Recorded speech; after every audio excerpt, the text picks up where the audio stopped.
Here I have HTC U11 Lite, and today I'm going to show you how to enter download mode on this device.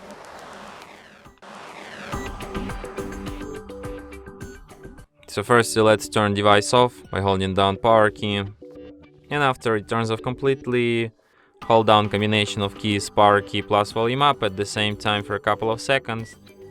Just wait until these two keys go off, and after they go off we can hold down the keys. So let's get it.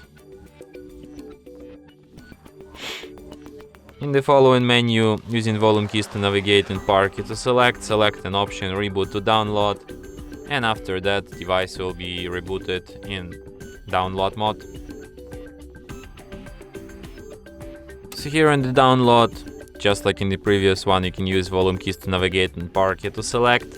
And you have such options as system info, show barcode, reboot to bootloader, reboot to download mode, and reboot and power down. So if you want to quit this mode, just select an option reboot and device will be restarted just as usual.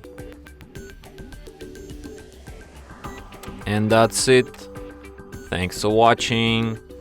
If you find this tutorial useful, don't forget to hit that like button and subscribe to our channel.